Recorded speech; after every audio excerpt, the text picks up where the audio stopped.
रामदेव मत कहिए, नरेंद्र मोदी का सहयोगी रामदेव कहिए, जो देश के लोग उनको संत के रूप में देखते हैं, लेकिन जो भाषा उनका हुआ है संत का नहीं हुआ है, लंठ का हुआ है। और जो उन्होंने बयान दिया है, हम समझते हैं कि आजादी के बाद से कोई भी व्यक्ति दलित परिवार का इतना बड़ा अपमान नहीं किया होगा।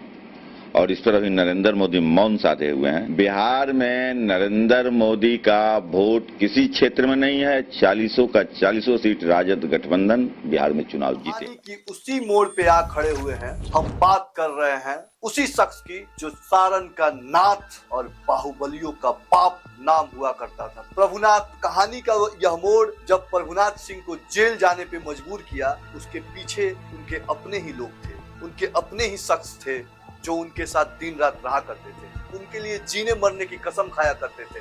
प्रभुनाथ सिंह जिस आरोप में आज हजारीबाग जेल में बंद है, वो आरोप मसरख के तत्कालिक विधायक अशोक सिंह के हत्या का था। उसी अशोक सिंह के जो प्रभुनाथ सिंह के शागिर्द हुआ करते थे। न्याय नहीं कहा जाता, तो फिर भी जितना प्रभुनाथ सिंह पर 40 जो मामले थे, उसमें एक ही ऐसा केस है जिसमें उनको पर कानूनी शिकंजा कसा गया। प्रभुनाथ सिंह तो जेल गए, लेकिन की राजनीतिक शख्सियत को थामने वाला कोई शख्स शायद उस किरदार में ना बन पाया अब तक, जिसके कारण सारण का यह क्षेत्र उनके बिना अनाथ बना। प्रभुनाथ वो शख्सियत है कि जिसे दल की नहीं, लोगों के दिल में बसता है। प्रभुनाथ आज भी सारण के लोगों के दिल में बसने वाला अगर कोई चहेता चेहरा है, वो प्रभुनाथ है। प्रभुनाथ की शख्सियत इस बात से अंदाजा लगाया जा सकता है, जब वो पेरोल पे घर आते हैं तो लाखों का हुजूम, यानी कि प्रभुनाथ के जो समर्थक हैं, यूं कहें कि चाहने वाले हैं,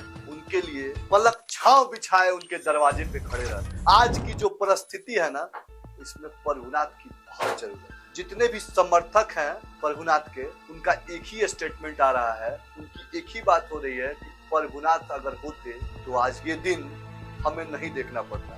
हजारीबाग जेल तो प्रभुनाथ पहुंच गए, उम्र कैद की सजा भी हो गई, लेकिन प्रभुनाथ की शख्सियत और हैसियत को जानने के लिए जरा आप फ्लैशबैक में चलिए और इस कहानी को समझिए कि प्रभुनाथ सिंह की शख्सियत और हैसियत क्या थी। जिस वक्त सिवान शहाबुद्दीन के इशारों पे नाचता था, पूरे बिहार में किसी की औकात नहीं थी कि सिवान में आके शहाबुद्दीन के विरोध कोई बोल दे। वो एकलौता शख्स प्रभुनाथ ही था। सिवान चला जाता है। यह वही प्रभुनाथ है जो सिवान में जाता ही है और शहाबुद्दीन के खिलाफ ओम प्रकाश यादव को चुनाव लड़वाने में भी मदद करता है। ये हिम्मत दिखाता है कि शहाबुद्दीन के खिलाफ ऐसे शख्स को खड़ा करवाता है जिसे शहाबुद्दीन ने कभी थप्पड़ मारकर सुर्खियां बटोरी। पाठशाला की फेरिस्ट बड़ी लंबी है, चाहे बात अजय सिंह की हो या ओम प्रकाश यादव की हो।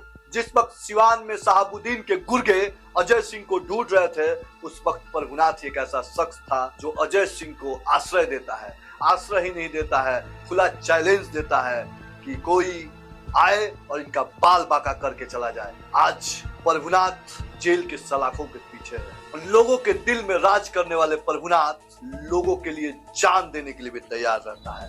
भले ही जेल के सलाखों के अंदर पहुंच गया हो प्रभुनाथ, लेकिन आज प्रभुनाथ लोगों के दिल में जिंदा है। प्रभुनाथ लोगों के जुबान पे है। प्रभुनाथ आज भी लोगों के विचारों में है।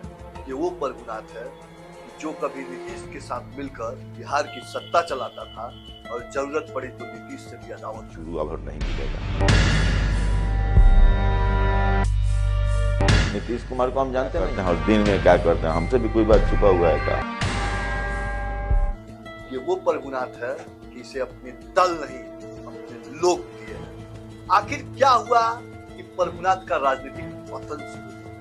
कहा यह जाता है कि जब से प्रभुनाथ ने लालू का दामन थामा, तब से प्रभुनाथ का राजनीतिक पतन शुरू हो। यह भी कहा जाता है लालू के विरोध करके ही प्रभुनाथ ने अपनी राजनीतिक शख्सियत बनाई थी। ऐसा क्या हुआ कि एक सीमेंट कारोबारी निर्दलीय विधायक से लोकसभा तक का सफर तय करता है और फिर अर्श से फर्श पे आ जाता है। आगे कहानी में बताएंगे किसी और शख्सियत की कहानी। देखते रहिए।